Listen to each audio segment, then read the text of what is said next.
Halo para pemirsa, perkenalkan nama saya Anggi Maulida.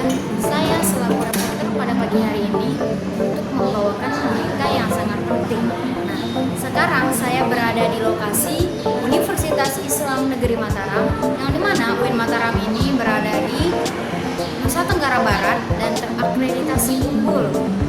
Adapun moto UIN Mataram yaitu cendekia, terbuka, dan unggul. Sekarang ini saya akan memberikan berita penting. Nah, kami akan mewawancarai salah satu organisasi LDMI, yaitu selaku Rois Am yang dipimpin oleh saudara kita. Sekarang teman saya akan mewawancarai beliau. Mari kita saksikan bersama. Bismillahirrahmanirrahim. Assalamualaikum warahmatullahi wabarakatuh. Perkenalkan, saya Isyaul Fikri sebagai pewawancara Rois Am, Lembaga Dakwah Mahasiswa Islam UIN Mataram, yang dimana pada hari ini kita akan mendengarkan gimana sih gaya atau model kepemimpinan Rois Am LDMI Al-Fajar di Universitas Islam Negeri Mataram. Pertama, perkenalkan diri dulu, Pak. Oke. Apa aja ini yang diperkenalkan? Baik, bismillahirrahmanirrahim. Langsung saja ya. Perkenalkan, nama saya Muhammad Mufti Tamimi. Kemudian sebagai Rois Am Lembaga Dakwah Mahasiswa Islam Al-Fajar Universitas Islam Negeri Mataram. Kemudian saya menjadi anggota di LDMI selama 1 tahun penuh. Kemudian diangkat menjadi Rois Am setelah 1 tahun berproses di LDMI. Kemudian saya menjadi Rois Am dilantik itu pada bulan Desember ya, dan kemudian sekarang sudah menjabat selama kurang lebih 6 bulan kepengurusan. Ini itu saja, Pak. Terkait gimana menurut Anda yang dimaksud dengan kepemimpinan dalam organisasi mahasiswa? Bagaimana pandangan Anda terkait kepemimpinan organisasi di mahasiswa?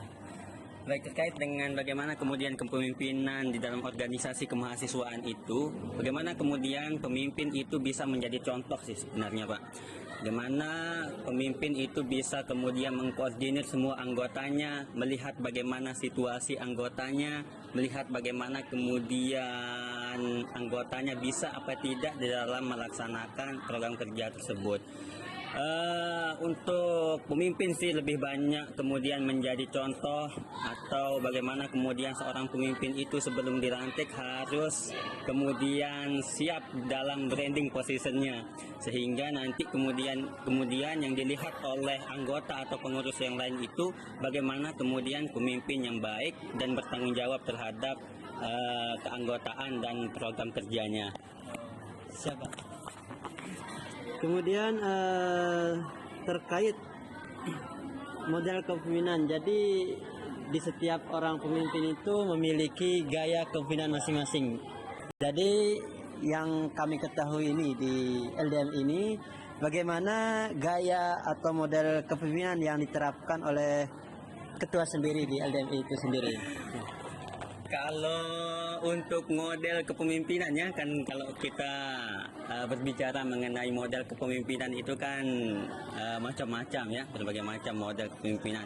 Tapi sejauh ini ketika saya kemudian menjabat sebagai Rois Am atau ketua di Lembaga Dakwah Mahasiswa Islam Al-Fajar, saya itu menggunakan lebih condong menggunakan model kepemimpinan yang demokratis. Tapi tidak menutup kemungkinan pula saya juga terkadang menggunakan model kepemimpinan yang otoriter terhadap berbagai situasional lah. Misalnya ketika kemudian ada masalah kemudian yang harus diselesaikan secara cepat, maka di sana saya menggunakan mengambil keputusan dengan cara otoriter.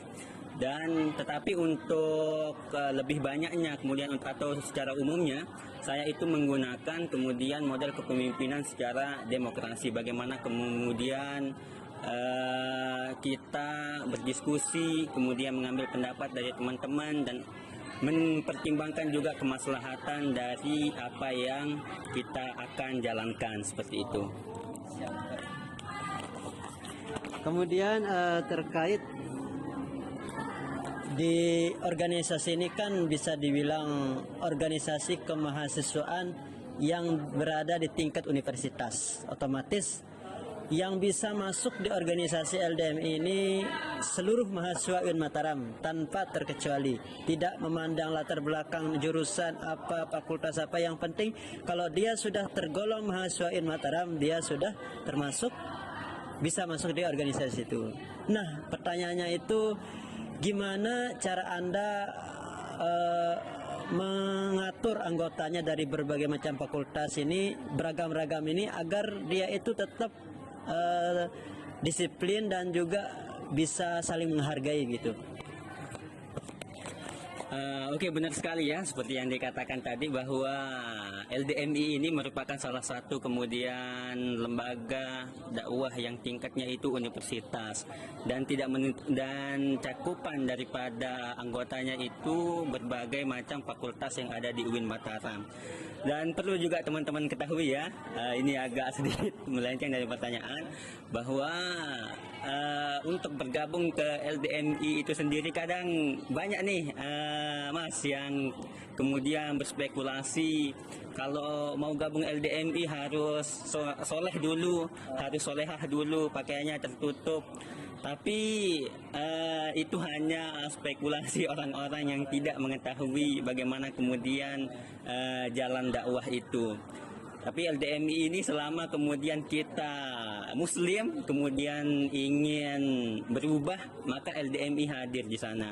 Lalu bagaimana kemudian untuk menjaga keanggotaan ya, keanggotaan agar tetap harmonis meskipun itu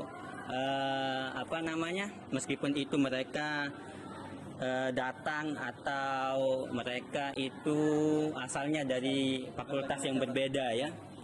Yang pertama itu bagaimana kemudian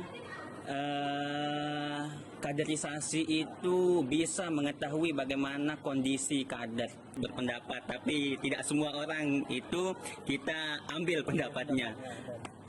Jadi seperti itulah, tetap jaga hati kader, hati seseorang meskipun kemudian pendapatnya itu tidak kita gunakan. Seperti itulah. Baik, itulah dari paparan Rois Am atau Ketua Umum LDMI Al-Fajar yang telah memaparkan atau memberitahukan kita bagaimana cara kita menjadi seorang pemimpin dalam organisasi itu sendiri. Jadi saya ucapkan terima kasih atas waktunya Pak Rois.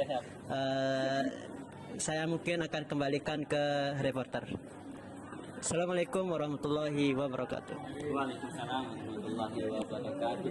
Berdasarkan hasil wawancara dengan pengurus UKM LDMI tadi di Universitas Islam Negeri Mataram, model kepemimpinan yang diterapkan yaitu cenderung mengedepankan prinsip musyawarah dan kerjasama. Nah, pengambilan keputusan tidak hanya diambil oleh ketua sendiri, akan tetapi melibatkan seluruh pengurus dan anggota organisasi. Pola kepemimpinan ini dinilai mampu menciptakan suasana organisasi yang lebih terbuka, sehingga para anggota dapat mendapat kesempatan dalam menyampaikan argumen mereka dan pendapat mereka.